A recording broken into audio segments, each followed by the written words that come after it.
bit. Toms. Just a little. Toms.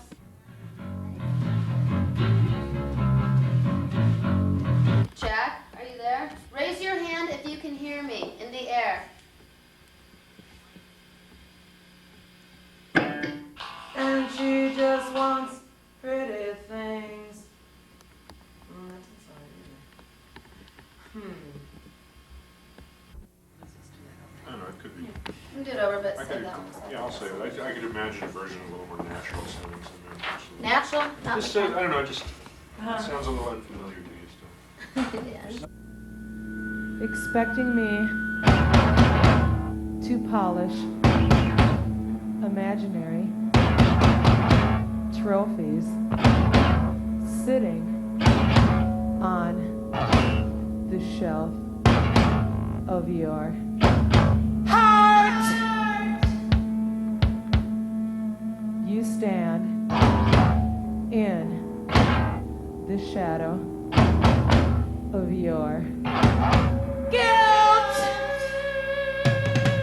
Love puppet with no strings. That's what the spiral-eyed girl sings. And she's just tired of being ugly. She just wants pretty things. Like, I just wanted to say it, you know, and then just have, like, instead of, like, music going and singing over it, I just wanted to say it and then have, like, it, like, punch you. Like, you hear it, and then it punches you when you swallow it.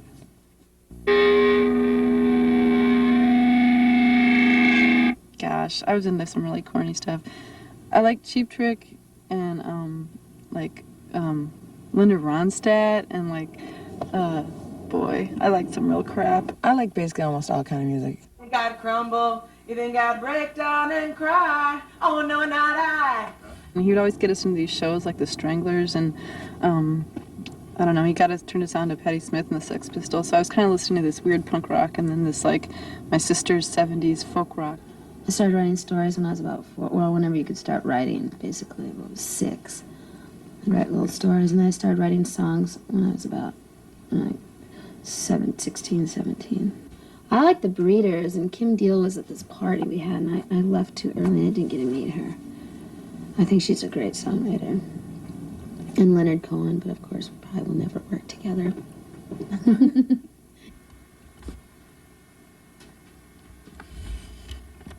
Well, first job, like, where I got a paycheck where taxes were taken out was Great America. It's a theme park in Chicago. I was I worked in the little candy store, and they made waffles. Yeah. Gal, I worked in a fruit packing cannery for like summers and summers, like What do you do in a fruit 12 packing hours cannery? a day. Work on a conveyor belt, just like pick out rotten berries for 12 hours a day. And I have a scar from that job. I hit myself on I cut myself on a whipped cream open can thing. If I'm not touring and I'm just at home, after 2 weeks of being home, I gotta get the hell out and go do something because, just keep busy and do new things because, I don't know, there's no time to waste. There's so many things to see. What kind of people go to your show? All kinds. Actually, it used to be more guys looking to see girls in skimpy outfits, which we didn't do. But now it's more like people who are familiar with our music, and it's funny. You can see people from kind of all walks of life, different races. It's kind of nice. I mean, there's tons of women that come to our show, and they're always right in the front, and it's really cool. Yeah. Because when we started out playing, it used to be like 75% men, 25% women, and now it's like 50-50, and the women get like right up in front, which you never used to see until about, I don't know, a year and a half ago or a year ago. It's really great. In England, they're more maniacal. Here, they're more casual. Maniacal, what do you mean? I mean, they're like, can I have your autograph? They get really into it, which is really nice, but... that's why I'm allowed circles around. I started to recently write about, like, space. I started writing about space lately. I used to write about things on the ground. Now I'm going up into space. Do you think space is scary? No, I think it's completely comforting and not scary. I think it's scary on the ground.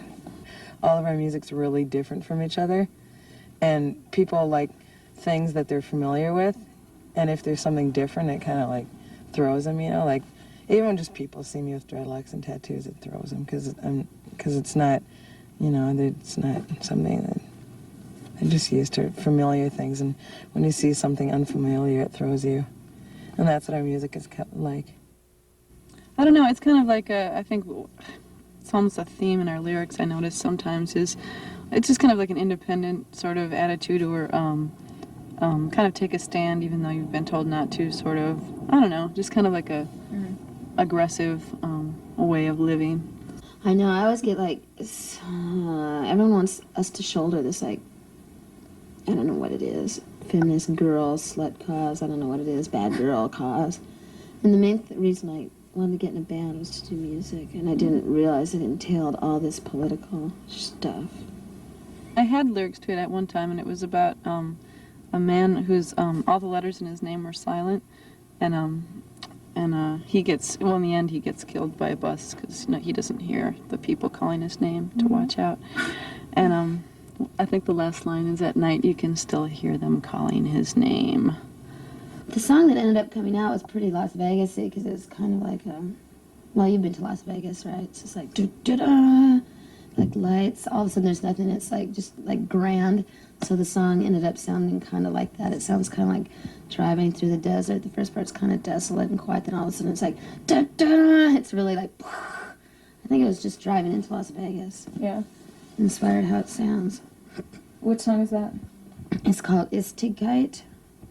What's that mean? That means allness and infinity. It's like this really all-encompassing title. It's an Indian word. It's like a state of mind you get too.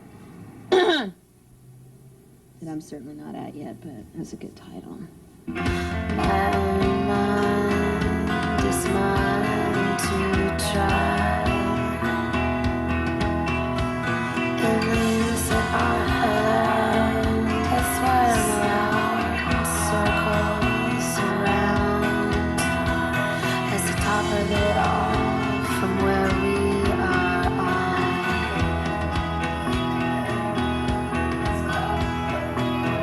Let's let our whole stretch by looks go beautiful. Devil God lovers, telling me things to believe. Things I know but cannot see. I'm a stupid human being. Big out in between what I am and what I seem.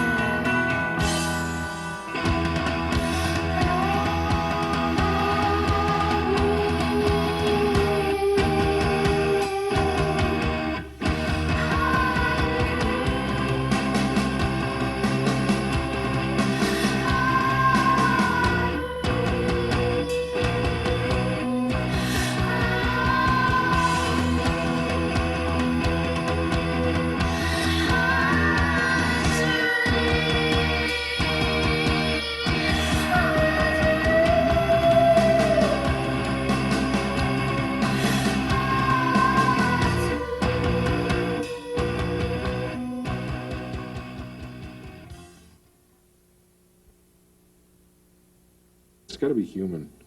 I'm afraid a lot of the human factor has gone out of popular music in the past decade or so, as we've seen with a lot of sequencing and drum machines and studio musicians and producers, bands, as we say.